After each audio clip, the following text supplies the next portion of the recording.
Serta juga beliau pernah melihat ada seseorang yang keluar dadanya dari saf atau dia keluar tidak rapi dari saf, maka Nabi SAW mengatakan, wahai hamba-hamba Allah, kalian harus luruskan saf kalian atau Allah akan menanamkan perselisihan di antara kalian.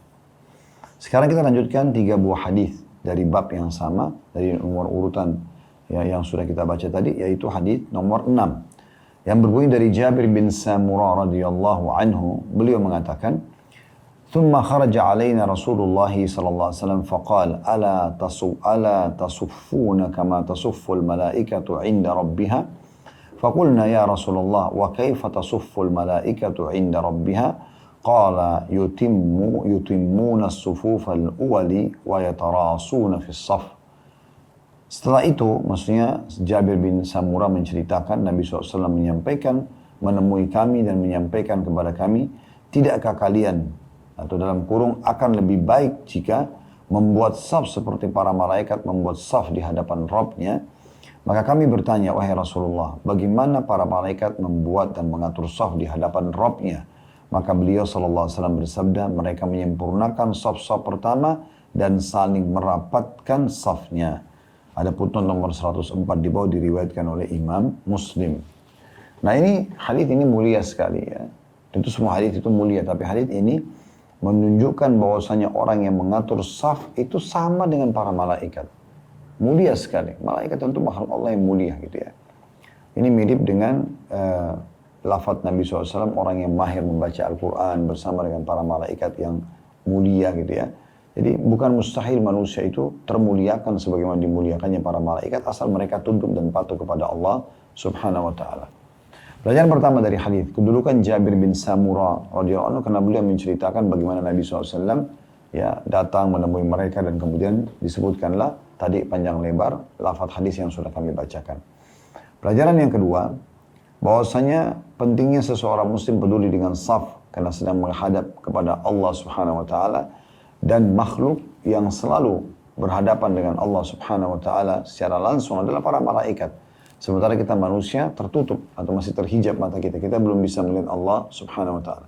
Para malaikat itu dimuliakan, memang ditugaskan oleh Allah Subhanahu wa ta'ala di langit dan di bumi tentunya. Dan mereka mengatur saf di hadapan Allah Subhanahu wa ta'ala. Di sini disebutkan mereka menyempurnakan saf yang pertama, sudah penuh, sudah rapat, sudah rapi, baru diisi saf yang kedua. Baru setelah rapi, penuh, baru pindah ke yang ketiga. Begitu seterusnya. Begitu seterusnya sampai tentunya ya saf yang terakhir. Jadi kalaupun ada saf yang tidak rapi atau masih kurang, maka itu adalah saf yang terakhir. Begitu disebutkan dalam lafaz riwayat hadis yang lain tentang masalah ini tentunya.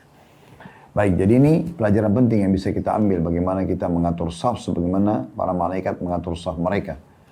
Pelajaran ketiga yang bisa diambil adalah pentingnya seseorang bertanya tentang hukum agama atau sesuatu yang mungkin disampaikan kepada dia dalam bentuk informasi, maka dia menanyakan kalau memang belum jelas bagi dia.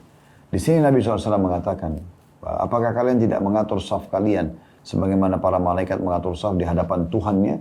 Maka para sahabat bertanya, ya Rasulullah, memang bagaimana caranya penataan saf tersebut ya, supaya lebih jelas. Barulah Nabi SAW sampaikan, mereka menyempurnakan saf-saf yang pertama. Jadi pertama utuh, baru pindah yang kedua, utuh, baru pindah yang ketiga, utuh terus begitu. Ya. Dan mereka merapatkan di antara satu sama yang lain. Berapa banyak muslimin yang melanggar hadis ini? Ya. Yang di sana kosong safnya, dia sudah buat saf yang kedua. Belum terisi. Apalagi dia meninggalkan bagi laki-laki saf yang pertama. Sementara Nabi SAW mengatakan dalam sebuah hadis yang mulia, "Lo ya'lamun nasu ma fi nida'i was-safil awwal la atahuma walau habba." Kalau manusia mengetahui apa yang dijanjikan oleh Allah Subhanahu wa taala di azan dan saf pertama, ya, kemudian pasti mereka akan mendatangi walaupun merangkak. Dalam riwayat lain, mereka tidak bisa dapat kecuali an yastahimu, mereka berundi, maka mereka akan berundi. Lastahamu alaih. Ya. Jadi ini berarti menandakan ada sesuatu yang sangat mahal di situ ya, supaya kita jangan kehilangan saf ya, terutama laki-laki di sini, dan bagaimana mereka peduli sekali dengan saf tersebut. Jangan buat saf baru selama saf ada yang kosong di depan. Dan pengaturan saf ini sebagai tambahan informasi saudara Qasim adalah dimulai dari belakang imam Jadi imam lalu di belakangnya, dan harus di belakang imam ini orang yang paling faham tentang Al-Quran, faham tentang agama. Sehingga kalau imam berhalangan dia bisa menggantikannya. Itu dari belakang imam ke sebelah kanan. Ya. Sampai penuh, baru dimulai sebelah kiri sampai penuh. Rapat semuanya, rapi semuanya. Jangan ada celah. Bahkan dalam hadis yang lain kata Nabi SAW, ya ringankanlah, lunakkanlah pundak-pundak kalian untuk saudara kalian. Jadi jangan kita merasa sudah sempit nih, padahal sebenarnya masih bisa saudara kita masuk di situ. Maka masukkan dia supaya betul-betul tertutup rapat. Di dalam riwayat yang lain, ya, Nabi SAW mengatakan sesungguhnya syaitan itu masuk ke dalam shaf sebagaimana anak-anak domba jelip di antara domba-domba yang dewasa. Maka jangan biarkan ada celah buat syaitan, dia bisa masuk sehingga menggoda sholat kita. Nah ini poin-poin penting yang harus diperhatikan teman-teman sekalian. Jadi bukan hanya sekedar sholat saja tanpa memperhatikan masalah shaf. Sedangkan saudara kita saya di depan misalnya batal wudunya, maka yang di belakang maju untuk mengisinya. Dan langkah kaki yang termulia di muka bumi adalah langkah kaki yang menutup saf-saf sholat, gitu ya. Jadi Anda maju pada saat orang itu batal wudu, dia keluar, atau dia meninggal, atau dia sakit tiba-tiba, dan akhirnya dipikul keluar dari masjid. Ada kosong, Anda maju, melangkah. Dan itu langkah yang tidak membatalkan sholat.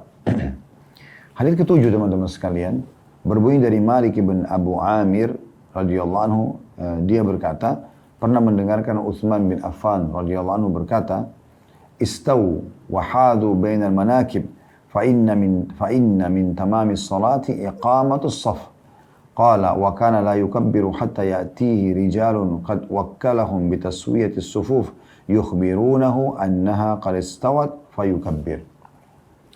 Luruskanlah, ya, ini kata Utsman. Jadi Malik bin Abu Amir mendengar Utsman bin Affan pada saat mau mengimami sholat. Beliau mengatakan, luruskan dan sejajarkan pundak-pundak kalian. Karena di antara sempurnanya sholat adalah lurusnya saf.